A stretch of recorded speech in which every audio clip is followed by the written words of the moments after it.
सात संगत जी प्यार नाल कहना धन निरंकार जी। सात संगत जी आशा करती हूँ कि सतगुरु माता जी के आशीर्वाद से आप सभी बहुत ही खुश होंगे। आज हाजिर हूँ दिल छू लेने वाली साखी के साथ। सात संगत जी परमात्मा ने सभी के भाग्य में लिख दिया है कि किसको कितना मिलेगा और कब मिलेगा, लेकिन परमात्मा ने ये नहीं लिखा कि कैसे मिलेगा। ये तो मनुष्य के कर्म ही तय करते हैं। सात संगत जी आज की दिल छू लेने वाली साखी इसी विषय पर आधारित है। साखी को लाइक करें और ज़्यादा से ज़्यादा शेयर करें। तो आइए संतो जी आज की साखी सुनते हैं। सात संगत जी एक छोटे से शहर में एक सेठ जी रहते थे। सेठ जी को धन्य धान्य की कोई कमी नहीं थी। वो कहीं भी जाते तो महंगे लिबास और महंगे जूते में ही जाते। सात संगत जी एक दिन सेठ जी मंदिर गए। मंदिर के बाहर जूते को उतारना था। तब सेठ जी ने सोचा कि मेरे जूते इतने महंगे हैं, अगर मेरा जूता कोई उठा कर ले गया तो मैं क्या करूँगा।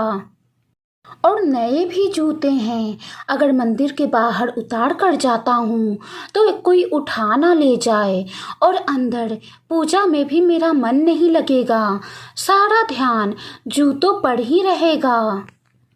सात संगत जी तभी सेठ जी को मंदिर के बाहर एक भिखारी बैठा दिखाई दिया। धनी सेठ भिखारी के पास जाता है और कहता है, भाई क्या तुम मेरे जूतों का ध्यान रखोगे जब तक मैं पूजा करके वापस ना आ जाऊं, क्योंकि मंदिर में बहुत ही भीड़ है और इतनी भीड़ में पता नहीं कौन किसके जूते और चप्पल पहन कर चले जाए। क्या तुम मेरे जूतों का ध्यान रखोगे। सात संगत जी भिखारी ने जूतों का ध्यान रखने के लिए हाँ कर दिया। अब धनी सेठ जी निश्चिंत होकर मंदिर के अंदर पूजा करने गए। सात संगत जी पूजा करते करते सेठ जी ने परमात्मा से प्रार्थना की और कहा, हे प्रभु आपने ये कैसा असंतुलित संसार बनाया है। किसी को इतना धन दिया है कि वो पैरों तक में महंगे जूते पहनता है, तो किसी को अपना पेट भरने के लिए भीख तक मांगनी पड़ती है। कितना अच्छा हो कि सभी एक समान हो जाएं। सात संगत जी वो धनिक सेठ ये तय करता है कि जब वो बाहर जाएगा तो उस भिखारी को 100 का एक नोट देगा। सेठ जी पूजा समाप्त कर मंदिर के बाहर आते हैं और बाहर आकर देखते हैं कि ना ही वहाँ वो भिखारी है और ना ही सेठ जी के जूते हैं। सात संगत जी धनी सेठ जी ठगा सा महसूस करते हैं। वो कुछ देर भिखारी का इंतजार करते हैं कि शायद भिखारी किसी काम से कहीं चला गया हो, पर वो वापस नहीं आया। सात संगत जी धनी सेठ दुखी मन से नंगे पैर घर के लिए चल देते हैं। रास्ते में थोड़ी दूर फुटपाथ पर देखते हैं कि एक आदमी जूते चप्पल बेच रहा है। धनी सेठ चप्पल खरीदने के उद्देश्य से वहां पहुंचते हैं, पर क्या देखते हैं कि उनके जूते भी वहां बेचने के लिए रखे हैं। अब तो धनी सेठ अचरज में पड़ जाते हैं। फिर वो उस फुटपाथ वाले पर दबाव डालकर उससे जूतों के बारे में पूछते हैं, तो वो आदमी बताता है कि एक भिखारी उन जूतों को 100 रुपए में बेच कर गया है। सात संगत जी धनी सेठ जी वहीं पर खड़े होकर कुछ सोचते हैं और फिर मुस्कुराते हुए नंगे पैर ही अपने घर के लिए चल देते हैं।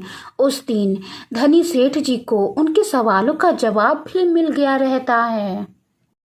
उस दिन सेठ जी ये समझ जाते हैं कि सभी के कर्म एक समान नहीं होते, इसीलिए सभी के भाग्य भी अलग अलग होते हैं। कर्म के ही आधार पर सभी के भाग्य होते हैं।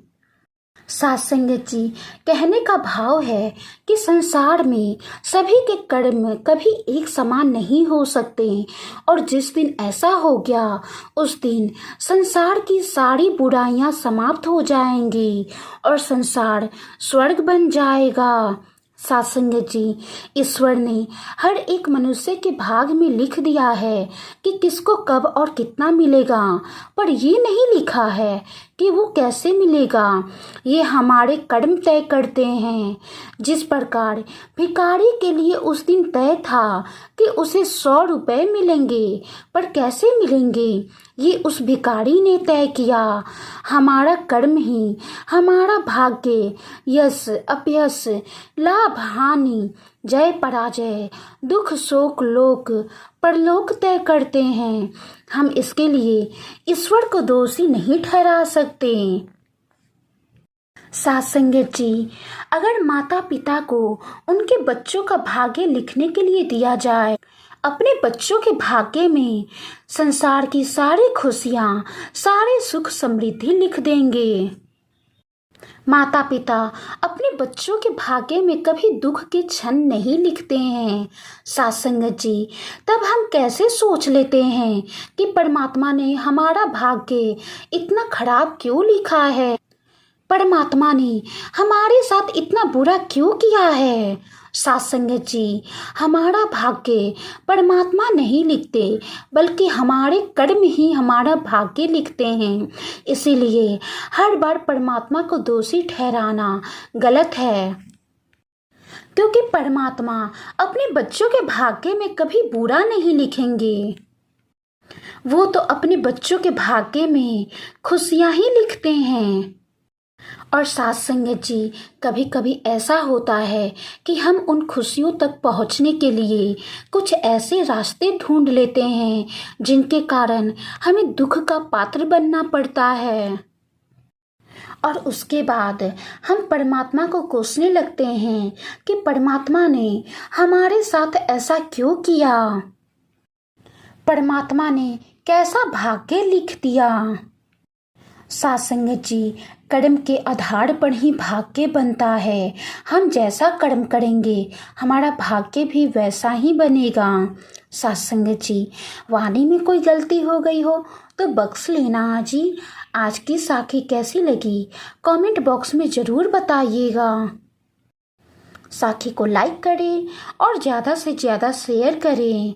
और अभी तक आपने चैनल को सब्सक्राइब नहीं किया है तो ऐसी ही प्यारी प्यारी सी साखियाँ सुनने के लिए चैनल को सब्सक्राइब करें। सात्संगत जी, प्यार नाल कहना, धन निरंकार जी।